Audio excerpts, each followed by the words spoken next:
good morning, so to speak. It's time for another one of my little videos and my stories to share with you. The last couple of weeks have been very interesting.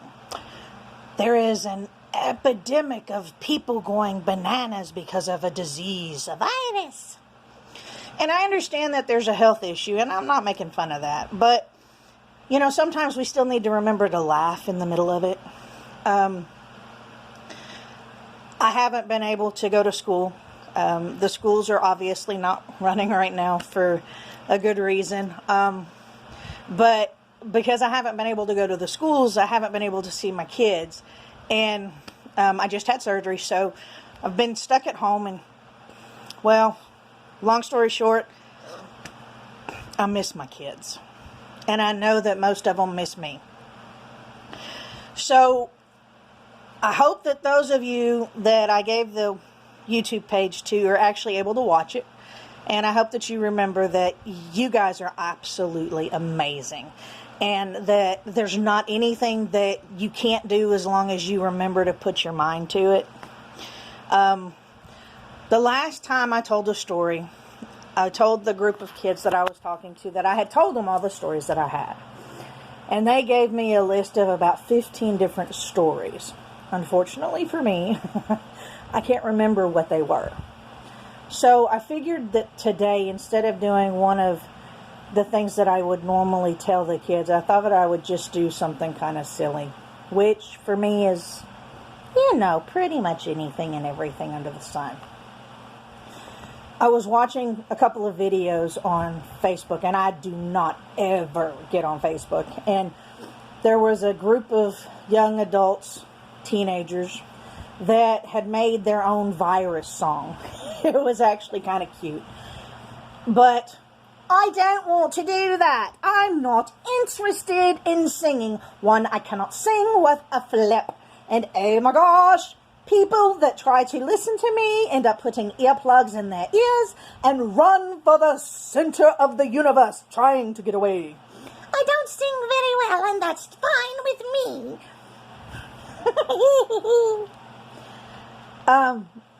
I've always enjoyed playing games, but the last couple of weeks, I haven't been able to find any of the games that I want to play.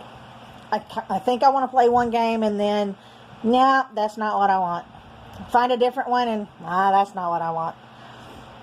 But, I was remembering that one of the very first stories that I talked about was my dad was military. And so I got to go and live in Germany for 6 years. And not very many people have that opportunity. And I enjoyed it so much. History is one of my favorite subjects. I mean, if I could go and walk the entire Roman kingdom at some point in time, I would absolutely love to do it. We were able to go and look at several castles and look at the difference between how the slaves, the paupers of the era lived versus the king in the castle. I mean, the difference is like night and day. It would be like living with Bill Gates versus living on the street under a bridge in the same house. It was absolutely amazing. One of the castles that we actually got to go to had the king's bedroom made of pure gold. And you walk in, and there's all these red ropes and velvet ropes around everything, so you can't touch anything. But when I was talking to these kids, we were discussing it, and they go, "Hey, wait a minute. You mean the king slept on pure gold?" Not exactly. The bed itself was not gold. It was actually feathers that were wrapped in a mattress. But the frame of the bed is gold. Wait a minute. The frame is gold? How did they do that? Well, the same way they do anything with gold now. They get it hot and they melt it. They can melt gold? How do you melt gold? You have to get a temperature high enough, and then you have to drain it and heat it and drain it and take out all the impurities so that it's pure gold. That's impossible. No, it's really not, but I'm not going to be able to explain how that really works because I don't know how it works. But the bed was of gold. What else was of gold in the room? Well, the furniture was gold. So the chairs that they sat in, they had the velvet on them, but they were in gold frame. And we discussed that for a little bit and got off on a different subject, because then they started asking about how the nights were and how everything was. And one of them had heard something about King Arthur, and we discussed that for a few minutes. But then one of the other kids asked something even more fun. And they asked something about the Romans. And we somehow went from castles and kings to the Roman Empire. And I really don't know how we did it, but we did. And when we were in Germany, I had the most amazing opportunity to actually go to a Roman ruin. Now,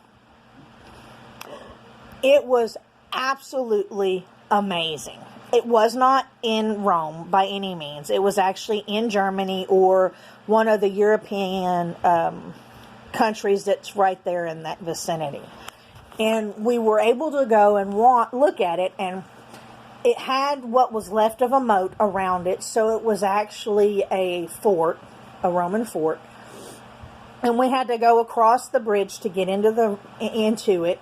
But it wasn't really a bridge anymore, because over time it had broken down, and there were parts that were still up and working and parts that weren't. I mean, when you talk about a ruin, you're actually looking at something that's partially broken and partially not broken.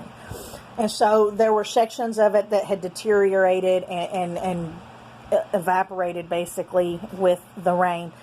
And then there were other parts of it that were still brand new that looked amazing. And so we went in, and one of the rooms that we were allowed to go into had this glass case. And in the glass case was an actual Roman military outfit or suit of armor. And you could see, a lot of people in this area talk about the Bible. It's very much a Bible belt around here. So a lot of people will talk about having the armor and putting on the armor of God. And they talk about their feet being shod with the preparations of the gospel of peace and all this other stuff. But if you actually look at the true armor of a Roman soldier, you can understand exactly what they're talking about. Because in soccer, you have the shin guards. Well, basically, that's what you have with a Roman military outfit, is they have these special pieces that go on their shins to keep them from getting damaged. They have their sandals that they wear. They have the breastplate, which generally is of a thick leather, sometimes metal, depending on what position they were in the military. You have your shield, which is usually armor of tin or steel. It just depended on what the countryside had. And so we were able to go in and look at this. And when we were talking, the kids got really excited because they actually had a Roman sword and the shield. And then when you go back outside, you have this area that looks like a whole bunch of canals and tunnels and stuff, but it's open. And when you look around, you realize that's the bathhouse. And the bathhouses were set up, and they had such superior plumbing then that it leaves our plumbing in some ways lacking. Like Hot Springs, Arkansas has the fountains that you can go in, or springs that you can go and sit in, that are supposedly healing springs. Well, it's the same type of idea, only the Romans knew about it way back when. But I don't have a lot to say. I didn't want to miss a week because of the surgery and because of everything else going on. And I kind of just wanted to ramble a little bit. So forgive me for rambling. I hope you guys enjoy it anyway. And if for no other reason, I hope you get a laugh just because of the voices. And my puppy's over there asleep, and every time I scream or holler, she goes 8 bananas and tries to bury her head under the sheets. And so I've been teasing her a little bit and squealing and just messing with her, but I don't want to do it right now. One, I don't want to hurt your ears, but it's just so funny the things that you can come up with to do when you're bored. But as always, I just wanted to say have a wonderful week. Don't let the bed bugs bite, because you know we've got to stay in the bedroom or in the house a little bit more. And then, oh my gosh, then we have to worry about everybody else. The only good thing about it, children, is most of us don't have to do schoolwork. Anyways, I guess I'll let you go. Try not to bother your parents too much. Find the old video games. Have a blast. But remember, learning is always fun, and anytime you can find something fun to learn is awesome.